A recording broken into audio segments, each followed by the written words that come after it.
Hi, it's Rhonda from Miss Prim Cross Stitch. How are you doing? Glad you could join me today. Now today I want to talk about French seams.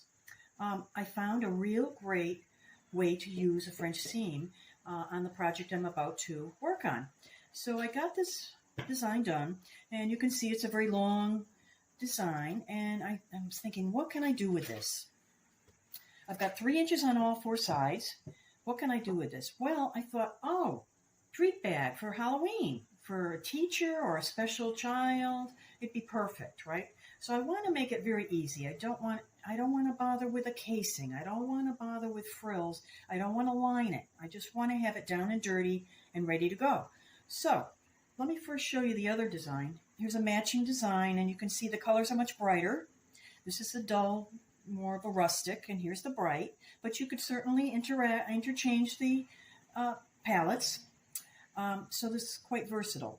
All right, so let me show you what I'm talking about with my idea for the French seam. So I've got this design, and I thought, okay, so I'm going to, if I do the 2 sides together, I'm going to end stitch it. I'll end up with a nice seam in the back, right, of my product. Let me show you this way. All right, you get your back seam. You'll have them like this. I can just gather it up with a ribbon. That'd be pretty. And I could do it in both ends if I want, or just stitch a flat bottom. So I decided to do the flat bottom and then the gathering at the top with no casing. Okay. So my next question was, well, that's nice, but I got that back seam and it's going to fray. I'm going to stitch that sucker, and he's going to, I'm going to have to sit there and hand stitch these edges to make sure they don't fray and blah, blah, blah. And then I thought, wait a minute, French seam is going to solve the problem. The reason I can use a French seam is because this is a straight stitch. If this were curved, I wouldn't be able to do it. So this is a perfect way of using it. So here's what we do first. We take our product and we fold it here. Oh, let me tell you about this pin. I want to know where I start my seam. So I took a measurement of 1 inch above my design, where my design ends, and put a pin over here. All right, that's what that is. Okay, so I'm going to go and I'm going to, with wrong sides together, I'm going to pin this so that our design is facing outward. I know it doesn't make sense, but that's what we do. And I'm going to start pinning, and I'm pinning perpendicularly to this pin. And there's a reason for that, because when I stitch, I put my machine here, and it's going to go this way. I want to be able to quickly pull those pins out. So we're stitching along, boom, out. Keep going, out. It makes it much easier than if you go this way. You may get so engrossed in what you're doing and roll over that by mistake and break your needle and that kind of thing. So we're going to avoid that. So we got our thing pinned. And now I'm going to go over and I'm going to actually make that stitch. I'm probably going to go a 1/4 inch from the edge, and then I'll come back and we'll talk more.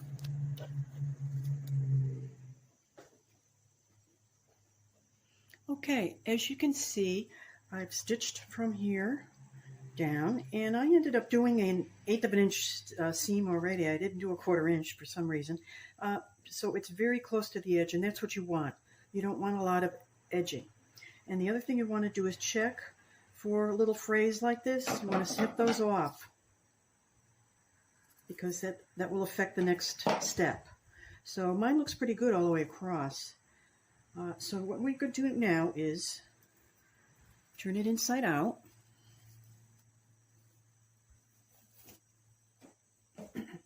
So the design is hidden inside, and then look, we have a nice finished stitch there. But wait a minute, it's on the inside, Rhonda. That makes no sense at all. That's right. That's the French seam part. We're going to go in, and we're going to take our terry cloth, stick it in there, touch that up with an iron so it's flat. Then we're going to fold it down, and starting back up here again, we're going to stitch a 1/4 of an inch, and you want to feel that with your finger as you go down and make sure that none of the inner stitchings are getting caught up on your as you move along. So it should, a 1/4 of an inch should be fine. So you're going to go from here down on the fold for that next final stitch back to finish your back. Okay, so I've made my stitch, and you can see it's all finished off now. So technically we should be done, and the other side should be nice and neat also. But something exciting happened. I made a mistake, which is great because you get to learn from it. So let me turn this inside out, and I'll show you how things got messed up. Okay, now this is the outside of your product, so this should be nice and finished off. But look, can you see the little that's the raw edge that didn't get hidden. That's what you do not want. So all I have to do now is I'm going to go back in, turn it back up the other way, and I'm going to make that stitch wider. I'm going to go further to the left.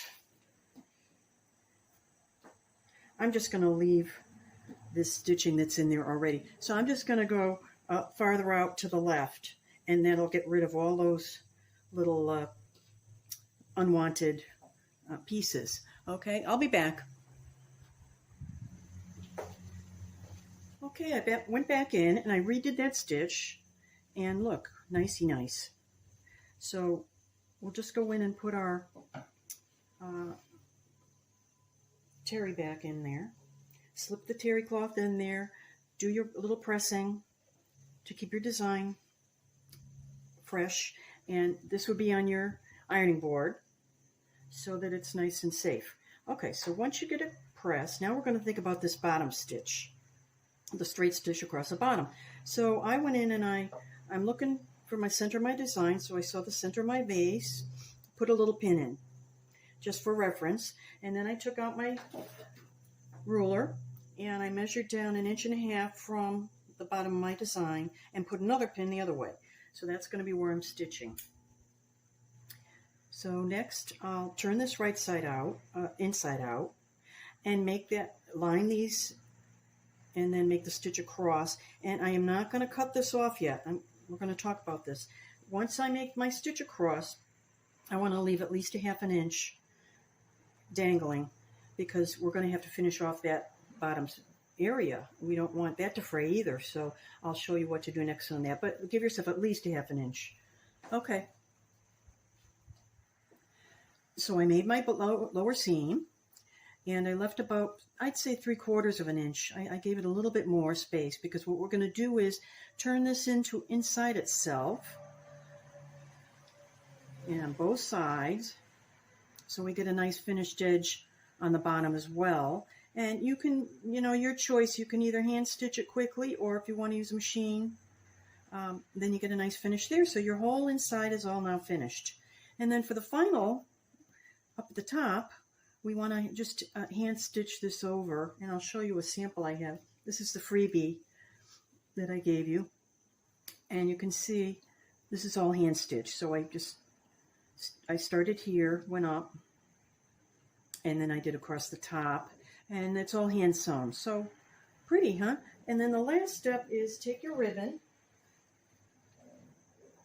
I used some kinky ribbon. I kind of left it that way because I liked it. And find the center point, and then just tack it right in the back here, right there, so that if the recipient can regift, and they can they'll just stay together, and they can put something else in and give it to a friend and pass it along. So here's the finished product. One of the freebies. Cute, huh? Oh, that one got, oh, see, I messed up on that one too. Yep, see, I should have gone back in. Anyway. So that's the finished product. Thanks for joining me. I'll talk to you soon. Bye-bye.